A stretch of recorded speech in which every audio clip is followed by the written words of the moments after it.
In the aftermath of Thrawn's campaign, things looked pretty grim. The New Republic succeeded in destroying the Citric hegemony and annexing it. They were able to kick the Imperial ruling council out of Arinda, etc. And things were not going very well. However, things were not all bad. The Imperial ruling council, as I said, had naively backed Thrawn, thinking an alien could never really gain total power over the Empire, so they would support him, and if he succeeded, they'd make him Empire and rule from the shadows. While Thrawn, of course, was defeated, this turned out to be a really good idea, backing him. Because the rest of the Empire said these guys know what they're doing. They bet on the right horse. No one else bet on Thrawn, but they bet on Thrawn. So all the remaining Imperial factions swore allegiance to the Imperial ruling council, and they launched a massive offensive from the northern portion of the galaxy, which eventually became known as pre-Shadowhand. Meanwhile, over the last couple of years, there had been a mysterious signal emanating from the deep core. Even as Thrawn and Zinj and all the other previous warlords battled it out, more and more ships were mysteriously disappearing, jumping into the deep core of the galaxy. Now, I guess it might be a bit time to talk a bit about the deep core. The deep core is the exact center of the galaxy, an immensely densely packed bunch of stars, planets, and black holes, etc., with the exact center of the galaxy being the supermassive black hole at the center of the galaxy. So, theoretically, the deep core should be really interesting because it's next to the core. Coruscant is very close to the deep core. I think Coruscant's just up there. It's very near it. And so you'd think it would be interesting. The issue is, because there's so many black holes and stars, it's almost impossible to get through it in one piece. It requires very complicated maps, very complicated navigation software. The starship, the hyperspace routes just keep changing, etc. However, the Empire had managed to colonize it. Palpatine had funded a series of expeditions into the deep core, and at great loss of life, he had managed to chart much of it out. Interesting, Tython, the homeworld of the Jedi, was located within the deep core. Just kind of a notable planet there. So Palpatine had managed to map out the deep core, and he settled the habitable planets within it with loyal Imperials. The wealthiest, smartest, best, most loyal Imperials settled the deep core. Biss had a population of billions, and many of the other planets within had large populations as well. The advantage of the deep core was putting shipyards and research facilities and other things within it is, well, how is anybody going to attack it? It's in the middle of nowhere. I know it's near the core, but you have to get through shifting space lanes. There's the New Republic was never really able to take it because the starship lanes kept shifting. The Empire had the only maps. There was no friendly local population to help them out with. Logistics were almost impossible. It was just a mess, and the deep core would continually, even after the events of Operation Shadowhand, the Empire would keep retreating to the deep core and rebuilding before launching yet another attempt to regain the galaxy. So, as I was saying, throughout the various warlords during the latter half of the Galactic Civil War after Endor, more and more ships kept jumping into the deep core, particularly dreadnoughts. And kind of another interesting thing was that right before Quat Drive Yards fell, the entire design team was whisked away on the half-completed Eclipse class, and they jumped into the deep core as well. The New Republic had kind of been ignoring all of this because they had to deal with Thrawn, and Thrawn was obviously a much bigger threat. However, as I said, the Empire succeeded in unifying around the Imperial Ruling Council, and the Imperial Ruling Council launched a major offensive from the northern part of the galaxy, and they were joined by a huge fleet that emanated from the deep core. There were waves of assaults, including dozens of dreadnoughts and torpedo spheres. There was 3 Vengeance class, there was a number of Bellators, Allegiance class, Sovereign class, all kinds of different dreadnoughts, and they were able to just obliterate the New Republic. The New Republic had the vast majority of its fleet destroyed in the series of a couple of battles, because there's nothing really that can stand up to a dreadnought when it's a part of a fleet. It's fairly easy to blow up a dreadnought on its own, but if it has screening vessels and other ships and fighter cover and stuff, at the end of the day, it has the largest guns and the biggest shield of any ship ever deployed, the Executor class and their similar ones. So the Empire, under the leadership of a general they chose, Alex Ballin, managed to retake the entirety of the Galactic Core. The New Republic was kicked off of Coruscant. They, in effect, ceased to be the New Republic, and here on my timeline, I changed them back to Alliance to Restore the Republic, because they lost Coruscant, and they basically had to go back underground and start using guerrilla tactics to attempt to survive. And the whole thing was just a complete and total disaster.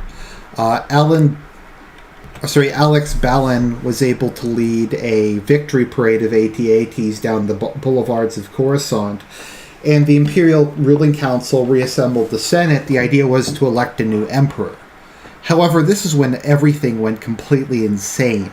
The Navy, the Army, Imperial Intelligence, the Inquisitors, the Ruling Council, the Commission for the Preservation of New Order, all completely lost their minds and started opening fire on each other.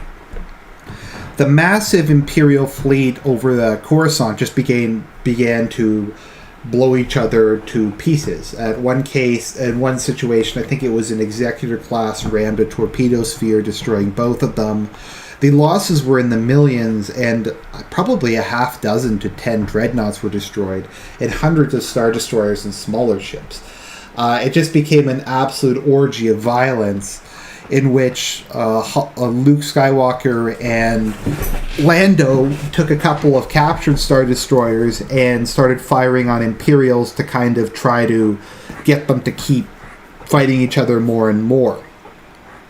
Now, just to kind of give an idea of how devastating this was, now this did not happen during the Imperial Mutiny, but this happened beforehand. This is how devastating some of the battles were over the course of the Imperial Civil War.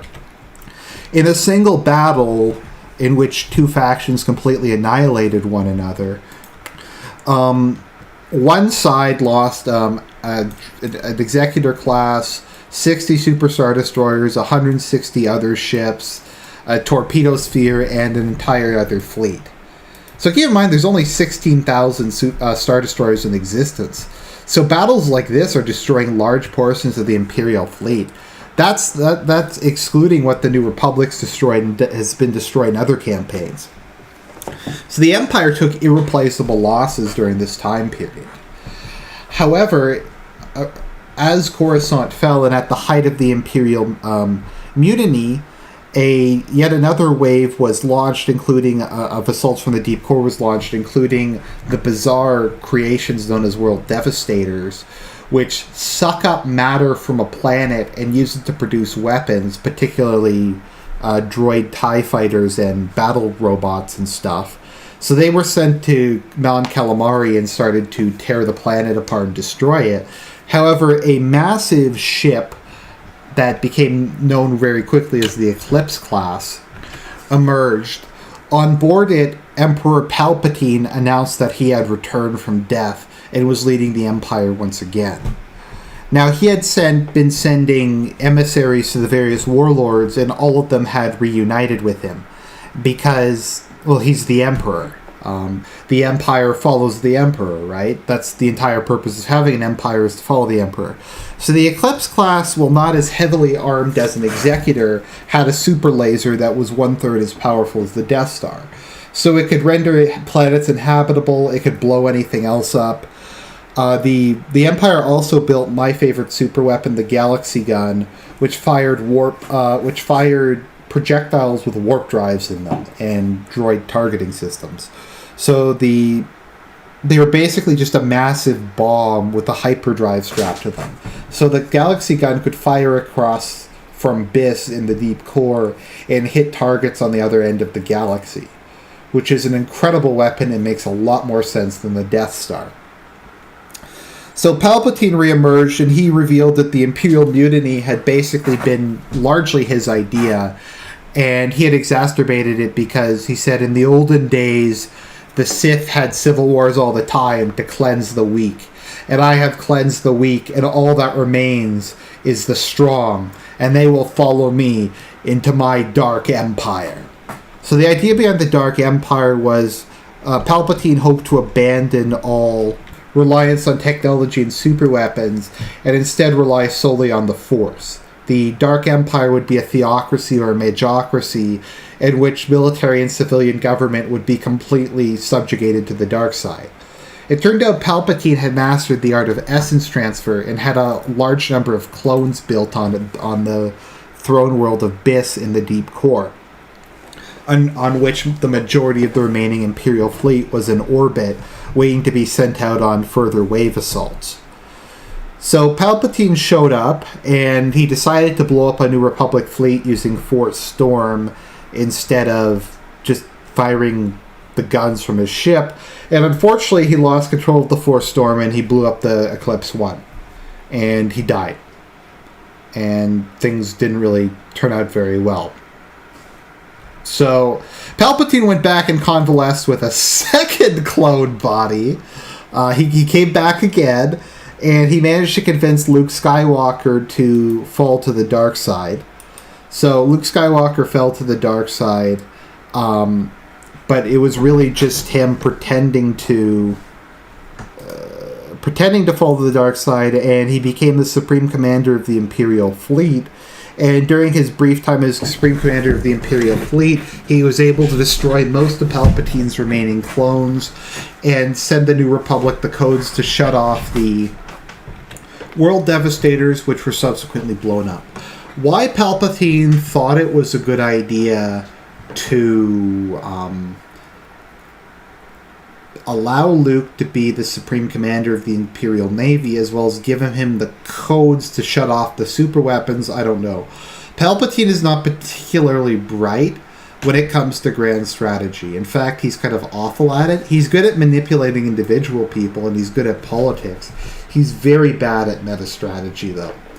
And at this point in time, he was more concerned, like I said, with the dark side than actually winning the war.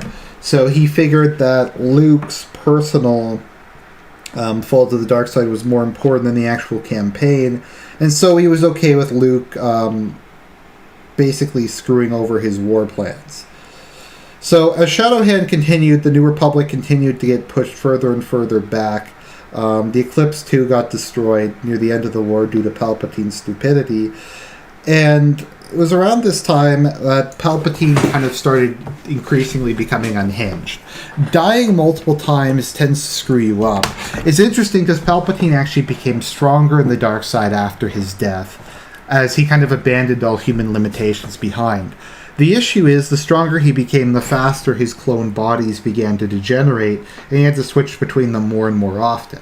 Luke had destroyed most of them, however, he had another cloning facility underneath his first cloning facility, and he came back again after whatever his second or third death was.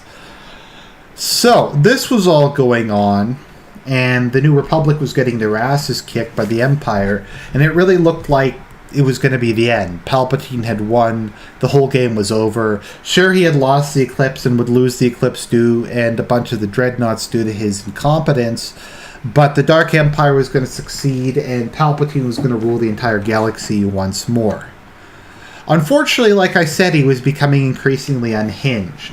While Operation Shadowhand succeeded in gaining huge amounts of territory, they made absolutely no effort to establish civilian governance in the areas.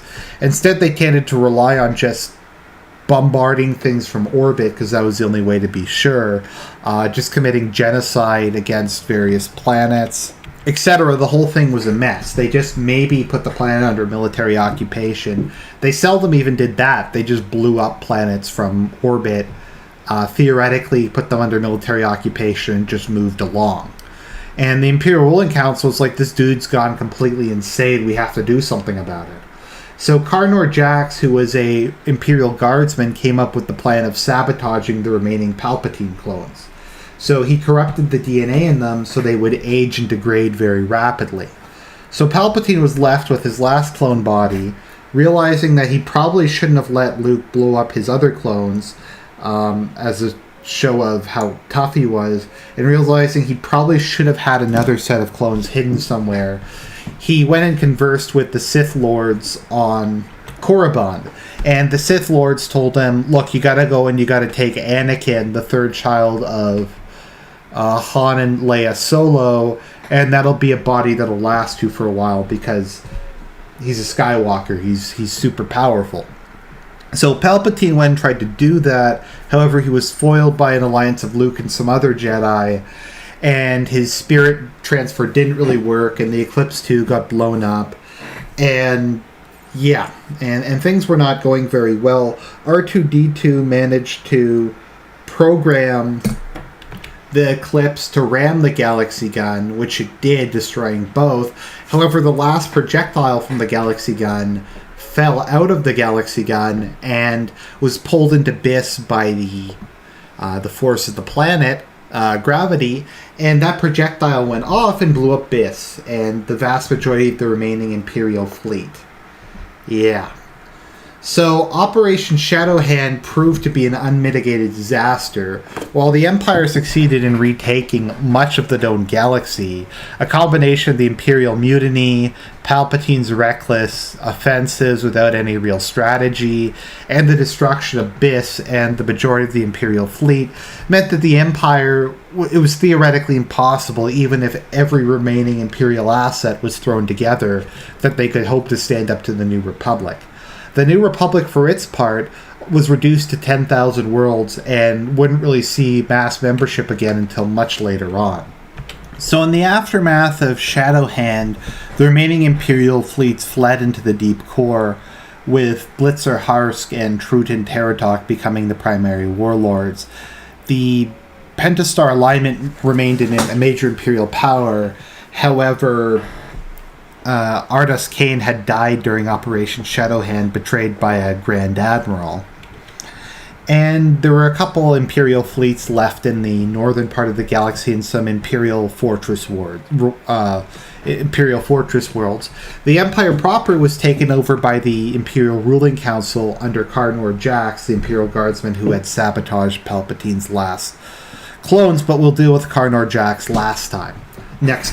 So this is kind of the answer to how the Empire died, how it eventually was unable to beat the New Republic, was Operation Shadowhand. The Empire could pretty much at any point prior to Shadowhand reunify at least some of its assets and hope to defeat the New Republic once again and take over the galaxy. However, like I said, post-Shadowhand, that was impossible. The two most powerful remaining warlords, Teradoc, only had a mere 70 Victory-class Star Destroyers, and I think Harsk only had about 12 Imperial-class Star Destroyers. When Imperial Unification happened, Dala could barely gather 200 Star Destroyers together.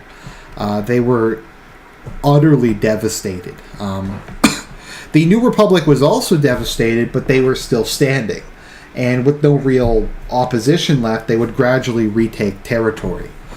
It really did spur the New Republic, though, to go along with the New Class Modernization program, but we'll talk about that later once we get to the Arinda campaign. So I'd like to conclude with a quote from the Essential Atlas regarding Operation Shadowhand. To go from unimaginable triumph to utter ruin in less than a year, it was more than many officers could bear. When word reached us of Biss's destruction, I knew in my heart that the Empire had died with it. And that is the end of Operation Shadowhand. Probably my favorite of the post-Endor Imperial Civil War stuff. Next time we're going to talk about the Crimson Empire, Emperor Supreme Commander Dala, and Imperial Unification. After that, we're going to talk about the Arinda campaign, the final Imperial push, the Kamasi document crisis, and the eventual end of the Galactic Civil War. As always, I hope you enjoyed the video, and I'll talk to you guys later.